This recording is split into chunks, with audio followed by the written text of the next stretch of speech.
Hi friends 1686వ సంవత్సరంలో British east India company మొఘలులపై యుద్ధం ప్రకటించింది. ఆ సమయంలో సింహాసనంపై ఔరంగజేబు ఉన్నాడు. ఈ యుద్ధం చాలా పెద్ద తప్పిదంగా చెప్పబడుతుంది. ఎందుకంటే ఈస్ట్ ఇండియా కంపెనీ సైన్యం మొఘల్ సైన్యంతో పోల్చితే చాలా చిన్నది, బలహీనమైనది. కాబట్టి మొఘలులు ఈస్ట్ ఇండియా కంపెనీని చాలా సులువుగా ఓడించడం ఆశ్చర్యం కలిగించలేదు. భారతదేశంలోని ఈస్ట్ ఇండియా కంపెనీ ఫ్యాక్టరీలను స్వాధీనం చేసుకున్నారు. చాలా మంది ఈస్ట్ ఇండియా కంపెనీ అధికారులను అరెస్ట్ చేశారు. కంపెనీ గవర్నర్ ఔరంగజేబు ముందు తలవంచవలసి వచ్చింది.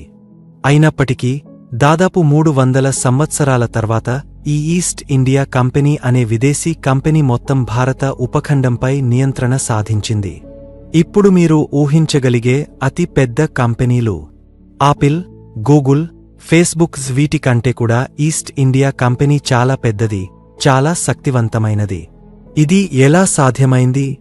రండి ఈరోజు వీడియోలో దీన్ని అర్థం చేసుకుందాం. British East India Company, the company that ruled India and a large part of the Indian subcontinent. Britain destroyed India through looting, expropriation and outright theft. It was not the British who conquered India, it was a rogue multinational corporation. Like no other, one that was set up to trade, but also had powers to take land, to wage war, and also resolve peace.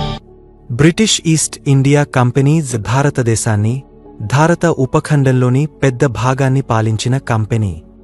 Britain భారతదేశాన్ని దోచుకోవడం, ఆస్తుల ఆక్రమణ, నేరుగా దొంగతనం ద్వారా నాశనం చేసింది.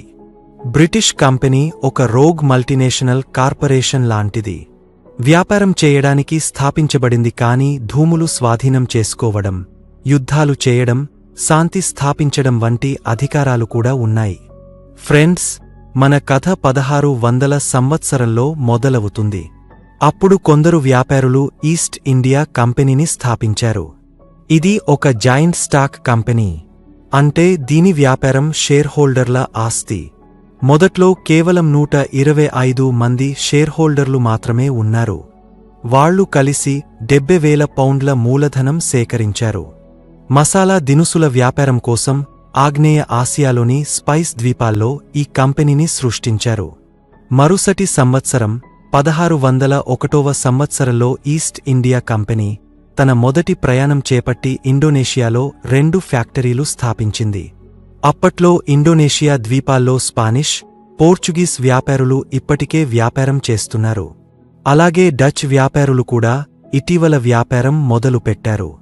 Dutch company ఆంగ్ల కంపెనీ కంటే ఎక్కువ లాభదాయకంగా, ఎక్కువ డబ్బు, మంచి సైన్యం కలిగి ఉండేది. కాలక్రమంలో వాళ్లు ఆ ప్రాంతంలో ఆధిపత్య శక్తిగా మారారు. డచ్లతో పోటీ పడలేమని బ్రిటిష్ ఈస్ట్ ఇండియా కంపెనీ గ్రహించి తమ కార్యకలాపాలను మార్చుకోవాలని నిర్ణయించుకుంది. సంఘర్షణ తప్పించుకోవడానికి ఇతర ప్రాంతాలను చూడడం మొదలుపెట్టింది. చివరికి భారతదేశం వైపు మళ్లింది. భారతదేశంలో పుష్కలంగా మసాలా దినుసులు, వస్త్రాలు ఉన్నాయి. కాబట్టి 1608వ సంవత్సరంలో ఈస్ట్ ఇండియా కంపెనీ వ్యాపారులు భారతదేశానికి చేరుకుని ప్రస్తుత గుజరాత్లోని సూరత్లో దిగారు. అప్పుడు దేశంపై మొఘలులు పరిపాలిస్తున్నారు. మొఘల్ సైన్యంలో 40 లక్షల మంది సాయుధ సైనికులు ఉండేవారు. అత్యంత శక్తివంతమైనది. కంపెనీ అధికారులకు వాళ్లతో యుద్ధం చేయడం వ్యర్థమని తెలుసు. కాబట్టి వ్యాపారం కోసం అనుమతి పొందేందుకు స్నేహ సంబంధాలు ఏర్పరచుకోవాలని నిర్ణయించుకున్నారు. ఓడ నాయకుడు కెప్టెన్ విలియం హాకిన్స్ దూరంగా ఆగ్రాకు, మొఘల్ రాజధాని, వెళ్లి జహంగీర్ను కలిశాడు. సూరత్లో ఫ్యాక్టరీ ఏర్పాటుకు అనుమతి కోరాడు. కాని జహంగీర్ నిరాకరించాడు. కారణం సూరత్లో పోర్చుగీస్ వ్యాపారుల ఉనికి. వాళ్లకు మొఘలులతో మంచి సంబంధాలు ఉన్నాయి. కాబట్టి పోటీదారులైన ఆంగ్లేయులకు అనుమతి ఇవ్వడానికి కారణం లేదు. మొఘల్ భూభాగంలో వ్యాపార అనుమతి రాకపోవడంతో ఈస్ట్ ఇండియా కంపెనీ మొఘల్ నియంత్రణ లేని ఇతర ప్రాంతాలకు వెళ్ళింది. 1611వ సంవత్సరంలో ఆంధ్రప్రదేశ్లోని మచిలీపట్నంలో తొలి ఫ్యాక్టరీ స్థాపించడంలో విజయం సాధించింది. స్థానిక రాజు అనుమతి ఇచ్చాడు. తర్వాతి సంవత్సరాల్లో మరిన్ని ఫ్యాక్టరీలు స్థాపించి భారత ఉపఖండంలో బలమైన పాగా వేశారు. ఈ క్రమంలో ఇతర ఐరోపా వ్యాపారులతో తరచూ సంఘర్షణలు ఎదుర్కొన్నారు. 1612వ సంవత్సరంలో సూరత్కు తిరిగి వచ్చి పోర్చుగీస్ వ్యాపారులపై యుద్ధం ప్రకటించారు. స్వల్లీ యుద్ధం. పోర్చుగీస్ ఓడిపోయారు. దీంతో పోర్చుగీస్ ప్రభావం తగ్గపోయి గోవా చుట్టుపక్కలకే పరిమితమైంది. ఈస్ట్ ఇండియా కంపెనీ భారత ఉపఖండంలో అతి పెద్ద ఆటగాడిగా మారింది. ఈ విజయం తర్వాత 1615వ సంవత్సరంలో ఇంగ్లండ్ రాజు 1వ జేమ్స్ని అభ్యర్థించి మొఘల్ చక్రవర్తికి రాయల్ ప్రతినిధిని పంపమని కోరారు. సర్ థామస్ రో అనే దౌత్యవేత్తను పంపారు. హాకిన్స్ చేయలేనిది రో చేశాడు. అద్భుతమైన బహుమతులు ఇచ్చి జహంగీర్ను ఆకట్టుకున్నాడు. జహంగీర్ సూరత్లో ఫ్యాక్టరీలు స్థాపించడానికి అనుమతి ఇచ్చే రాజముద్ర ఫర్మాన్ జారీ చేశాడు. ఇంకా కొన్ని ప్రత్యేక హక్కులు కూడా ఇచ్చాడు. కొన్ని ప్రాంతాల్లో ఈస్ట్ ఇండియా కంపెనీ మాత్రమే వ్యాపారం చేయవచ్చు, బదులుగా మొఘల్ చక్రవర్తికి సంవత్సరం ఫీజు చెల్లించాలి. అలా సూరత్లో ఫ్యాక్టరీ స్థాపించబడింది. తర్వాతి కొన్ని దశాబ్దాల్లో మద్రాస్, అహ్మదాబాద్, బాంబే, ఆగ్రా, పట్నా కంపెనీ వ్యాపారం విస్తరించింది. పత్తి, నీలి, పట్టు, ఉప్పు, తర్వాత అఫీను, టీ వ్యాపారంతో లాభాలు భారీగా పెరిగాయి. ఫ్యాక్టరీలున్న నగరాల్లో ఆర్థిక సమృద్ధి, జనం ఆకర్షణ పెరిగింది. ఈస్ట్ ఇండియా కంపెనీ నెమ్మదిగా ఆ నగరాల్లో ఏకస్వామ్యం ఏర్పరచుకోవడం మొదలుపెట్టింది. కోటలు నిర్మించుకుంది. అప్పటివరకు ఫ్యాక్టరీలు పశ్చిమ, ఆగ్నేయ తీరాల్లోనే ఉండేవి. ఇప్పుడు మొఘల్ భూభాగమంతా, ముఖ్యంగా తూర్పున బెంగాల్లో ఫ్యాక్టరీలు కావాలని అనుకున్నారు. అప్పటి బెంగాల్ అంటే ఇప్పటి పశ్చిమ బెంగాల్, బంగ్లాదేశ్, బిహార్, ఒడిషా కలిపి వాణిజ్యపరంగా అత్యంత సంపన్న ప్రాంతం. కంపెనీకి రాజకీయ అధికారాలు కూడా కావాలి, వ్యాపారం సులువుపడటానికి, పోటీదారులను తొలగించడానికి. కాబట్టి ఇంగ్లండ్ రాజును అభ్యర్థించారు. 1670వ సంవత్సర ప్రాంతంలో ఇంగ్లండ్ రాజు 2వ చార్లెస్ కంపెనీకి భూములు స్వాధీనం చేసుకోవడం, రాజకీయ అధికారం, నాణేలు తయారు చేయడం, సివిల్ మరియు క్రిమినల్ న్యాయ వ్యవస్థ, ప్రైవేట్ సైన్యం, కూటములు, యుద్ధాలు ప్రకటించడం వంటి అధికారాలు ఇచ్చాడు. ఇప్పుడు ఆలోచించండి, ఆపిల్, గూగుల్, ఫేస్బుక్ వంటి కంపెనీలకు ప్రైవేట్ సైన్యాలు, స్వతంత్ర న్యాయ వ్యవస్థ, సొంత కరెన్సీ, దేశాలతో యుద్ధం చేసే అధికారముంటే ఎలా ఉంటుంది? ఇప్పుడు 1682వ సంవత్సరంలో బెంగాల్ గవర్నర్ షాయిస్తా ఖాన్తో చర్చలు జరిపారు. బెంగాల్లో సులువుగా వ్యాపారం చేయడానికి ఫర్మాన్ కావాలని, పన్ను మినహాయింపు కావాలని అడిగారు. ఆ సమయంలో కొత్త మొఘల్ చక్రవర్తి ఔరంగజేబు అధికారంలోకి వచ్చాడు. కంపెనీ అహంకారంగా ఉందని, ఇంత ఫ్యాక్టరీలున్నా సరిపోవడం లేదని అనిపించి తిరస్కరించాడు. కంపెనీ గవర్నర్ జోసియా చైల్డ్ కోపంతో కొత్తగా వచ్చిన ప్రైవేట్ సైన్యం అహంకారంలో 1686వ సంవత్సరంలో మొఘలులపై యుద్ధం ప్రకటించాడు. వీడియో మొదట్లో చెప్పినదే. ఇది పెద్ద తప్పిదం. మొఘల్ సైన్యం ముందు ఈస్ట్ ఇండియా కంపెనీ సైన్యం ఏమీ కాదు. ఘోరంగా ఓడిపోయారు. జోసయా చైల్డ్ క్షమాపణలు అడిగి తలవంచాడు. ఔరంగజేబు క్షమించి 1,50,000 రూపాయలు జరిమానా విధించాడు. ఇప్పటి విలువ దాదాపు 350 మిలియన్. జరిమానా చెల్లించాక వ్యాపార అనుమతులు తిరిగి వచ్చాయి, ఫ్యాక్టరీలు తిరిగే ఇచ్చారు. కంపెనీ అధికారులు చాలా ఓపిక పాటించారు. తమ పరిమితుల్లోనే పనిచేస్తూ సరైన అవకాశం కోసం ఎదురుచూశారు. 1707వ సంవత్సరంలో ఔరంగజేబు మరణించాడు. అతని మరణంతో మొఘల్ సామ్రాజ్యం బలహీనపడింది. అంతర్గత కలహాలు, సింహాసనం కోసం పోరాటాలు మొదలయ్యాయి. స్థానిక నవాబులు, రాజులు, జమీందారులు తమ ప్రాంతాల్లో స్వతంత్ర అధికారం స్థాపించారు. ఈ కాలంలో మరాఠాలు, రాజ్పుతులు, జాట్లు, రోహిల్లాలు ప్రాంతీయ శక్తులుగా ఎదిగారు. మరాఠా సామ్రాజ్యం కొన్నాళ్ల క్రితమే స్థాపించబడింది. ఔరంగజేబు కాలంలోనే మరాఠాలు మొఘలులకు బెదిరింపు. 1680వ సంవత్సరం నుంచి 1758వ సంవత్సరం మధ్య అనేక మరాఠా మొఘల్ యుద్ధాలు జరిగాయి. ఔరంగజేబు మరణం తర్వాత మరాఠాలు సులువుగా మొఘల్ దళాలను ఓడించి ఉత్తరం వైపు విస్తరించారు. ఇదే సమయంలో పర్షియన్ దండయాత్ర 1739వ సంవత్సరంలో నాదిర్షా దాడి చేసి కొల్లబెట్టి తీసుకెళ్లాడు. కోహినూర్ వీడియోలో చెప్పాను. తర్వాత 1748వ సంవత్సరంలో అఫ్ఘన్ రాజు అహ్మద్ షా దుర్రానీ దాడి. యుద్ధాలతో మొఘల్ సామ్రాజ్యం ఆర్థికంగా కుప్పకూలింది. స్థానిక గవర్నర్లు కేంద్రానికి రెవెన్యూ ఆపేశారు. ఉపఖండం వివిధ ప్రాంతీయ రాజ్యాలుగా విడిపోయింది. ఈ అంతర్యుద్ధాల మధ్య ఈస్ట్ ఇండియా కంపెనీ తనను తాను బలోపేతం చేసుకుంటోంది. కొత్త సాంకేతికతలు, కొత్త ఫ్యాక్టరీలు, బ్రిటన్ నుంచి మరిన్ని సైనికులు, స్థానిక భారతీయులను సైన్యంలో చేర్చుకోవడం, సిపాయిలు. కొత్త మొఘల్ చక్రవర్తులు ఎక్కుతుండగా ఒత్తిడి తెచ్చి మంతనాలు, మోసాలు చేస్తూ చివరికి 1717వ సంవత్సరంలో చక్రవర్తి ఫర్రుఖ్సియర్ బెంగాల్లో పన్ను లేకుండా వ్యాపారం చేసే హక్కు ఇచ్చాడు. ఇంకా ఇది మాత్రమే కాదు, ఈ కొత్త రాజముద్ర ఫర్మాన్ ప్రకారం ఈస్ట్ ఇండియా కంపెనీకి దస్తక్ జారీ చేసే అధికారం కూడా వచ్చింది. దస్తక్ అంటే ఒక రకమైన వ్యాపార అనుమతి పత్రం. దీనితో కంపెనీ వ్యాపారం చేసే వస్తువులపై అన్ని కస్టమ్స్ డ్యూటీలు, ట్రాన్జిట్ డ్యూటీలు పూర్తిగా మాఫీ అయ్యేవి. ఇది కంపెనీకి భారీ విజయం.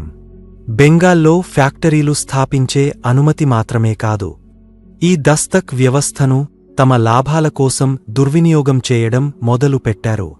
పన్నులు ఏమీ చెల్లించకుండా వ్యాపారం చేస్తున్నారు. దీంతో మొఘల్ సామ్రాజ్యానికి బెంగాల్ నుంచి వచ్చే ఆదాయం పూర్తిగా కోల్పోయింది. మొఘల్ సామ్రాజ్యం ఆర్థిక సంక్షోభం మరింత తీవ్రమైంది. అదే 1717వ సంవత్సరంలోని కొన్ని నెలల తర్వాత మాజీ బెంగాల్ గవర్నర్ ముర్షిద్ కులీ ఖాన్ మొఘల్ సామ్రాజ్యాన్ని విడనాడి బెంగాల్ను తన స్వతంత్ర పరిపాలనలోకి తెచ్చుకుని తానే బెంగాల్ నవాబుగా ప్రకటించుకున్నాడు. Murshid Quli Khan East India Company యుక్తులు బాగా అర్థం చేసుకున్నాడు. కాబట్టి కంపెనీకి ఆదేశం జారీ చేశాడు, ఇకపై పన్నులు చెల్లించాలని. ఈస్ట్ ఇండియా కంపెనీ అధికారులు ఇది అన్యాయమని, తమకు అన్యాయం జరుగుతోందని గొడవ చేశారు. బెంగాల్ నవాబును కించపరచడం మొదలుపెట్టారు. చివరికి కంపెనీ తమ లాభాలను కాపాడుకోవడానికి స్థానిక రాజకీయాల్లోకి దిగడం మొదలుపెట్టింది. ఫ్రెండ్స్, కథ ముందుకు వెళ్లే ముందు ఒక్క విషయం అర్థం చేసుకోవాలి. ఈ కాలంలో మొఘల్ సామ్రాజ్యం క్రమంగా బలహీనపడుతుండగా భారతదేశంలో ఒకేసారి చాలా జరుగుతున్నాయి. British east India company European పోటీదారులు డచ్, డేన్స్ కూడా మొఘల్ బలహీనతను అడ్డుపెట్టుకుని వ్యాపారాలు విస్తరించుకుంటున్నారు. ఫ్రెంచ్ కొత్త ఆటగాళ్లుగా భారతదేశంలో అడుగుపెట్టారు. పాండిచ్చేరి, బెంగాల్లోని చందర్నగర్లో కాలనీలు స్థాపించి త్వరగా ప్రాంతాలు స్వాధీనం చేసుకున్నారు. 1750వ సంవత్సరంల నాటికి భారత ఉపఖండంలో బ్రిటిష్, ఫ్రెంచ్ రెండే ప్రధాన శక్తులుగా మిగలాయి. 1740వ సంవత్సరంల ప్రారంభంలో French governor general Joseph François duplex భారతదేశంలో ఫ్రెంచ్ సామ్రాజ్యం స్థాపించాలని కలలు కన్నాడు. యూరోపియన్ శక్తుల ఉద్దేశాలు మారడంతో ఈస్ట్ ఇండియా కంపెనీ ఉద్దేశాలు కూడా మారాయి. ఫ్రాన్స్ బ్రిటన్ మధ్య ఇప్పటికే శత్రుత్వం ఉంది. 1740వ సంవత్సరం నుంచి 1748వ సంవత్సరం మధ్య యూరోప్లో ఆస్ట్రియన్ వారసత్వ యుద్ధం. 1756వ సంవత్సరంలో 7 ఇయర్స్ వార్. ఈ రెండు దేశాలు ఉత్తర అమెరికాలో కూడా పోటీ పడుతున్నాయి. ఈ శత్రుత్వం భారతదేశంలో కూడా యుద్ధంగా మారింది. 1746వ సంవత్సరం నుంచి 1763వ సంవత్సరం మధ్య దక్షిణ భారతదేశంలో కర్ణాటక యుద్ధాలు జరిగాయి. బ్రిటిష్ వీటిలో గెలిచారు. ఫ్రెంచ్ రాజకీయ ప్రభావం కోల్పోయారు. పాండిచ్చేరి, చందర్నగర్ మాత్రమే వాళ్ల చేతిలో మిగలాయి. ఫ్రెండ్స్, ఒక ఆసక్తికర విషయం, బ్రిటిష్ ఫ్రెంచ్ యుద్ధాలు స్థానిక భారతీయ రాజులపై చాలా ప్రభావం చూపాయి. స్థానిక రాజులు కూడా ఒకరితో ఒకరు అధికారం కోసం పోరాడుతున్నారు. వాళ్లు చూశారు, యూరోపియన్ల దగ్గర మెరుగైన సైన్యాలు, శిక్షణ పొందిన సైనికులు, క్రమశిక్షణ ఉన్న అధికారులు ఉన్నారు. కాబట్టి వాళ్లతో కూటములు కట్టి తమ యుద్ధాల్లో వాడుకోవాలని అనుకున్నారు. కాని వాళ్లకు తెలియలేదు, ఈ సహాయం తీసుకుంటే యూరోపియన్లపై ఆధారపడిపోతారు, వాళ్ళు అంతర్గత రాజకీయాల్లో జోక్యం చేసుకుంటారు, స్థానిక అధికారం క్షీణిస్తుంది. యూరోపియన్లకు ఇదే ప్లాన్ లాభదాయకం. ఒక స్థానిక రాజు ప్రత్యర్థిని లంచమిచ్చి, సైన్యం పెట్టి సింహాసనంపై కూర్చోబెట్టి కీలుబొమ్మ రాజును ఏర్పాటు చేయవచ్చు. ఉదాహరణకు బెంగాల్ నవాబుల కథకు తిరిగ వద్దాం. 1756వ సంవత్సరంలో సిరాజుద్దౌలా కొత్త బెంగాల్ నవాబు అయ్యాడు. ఇప్పటికే ముర్షిద్ కులీ ఖాన్ నుంచి కంపెనీ నవాబు అధికారాన్ని నిర్లక్ష్యం చేస్తోంది. సిరాజుద్దౌలా ఇక చూస్తూ ఊరుకోవడం ఇష్టంలేక సైన్యం తీసుకుని కలకత్తాపై దాడి చేశాడు. ఫోర్ట్ విలియం ఆక్రమించాడు. వందలాది బ్రిటిష్ అధికారులను చిన్న జైలులో బంధించాడు. వాళ్లలో ఎక్కువ మంది చనిపోయారు. దీన్ని బ్లాక్ హోల్ ఆఫ్ కలకత్తా అని పిలుస్తారు. బ్రిటిష్ వాళ్లు రేగపోయారు. సిరాజుద్దౌలాను ఏమాత్రం ఖర్చైనా తొలగించాలని నిర్ణయించుకున్నారు. కర్ణాటక్ యుద్ధాల్లో నేర్చుకున్న టెక్నిక్ వాడారు. నవాబు ప్రత్యర్థులతో చేయి కలిపారు. సిరాజ్కు వ్యతిరేకంగా ముర్షిదాబాద్లో జగత్ సేథ్ కుటుంబముంది. బెంగాల్లోని అత్యంత ధనవంతులు, బ్యాంకర్లు, వ్యాపారులు.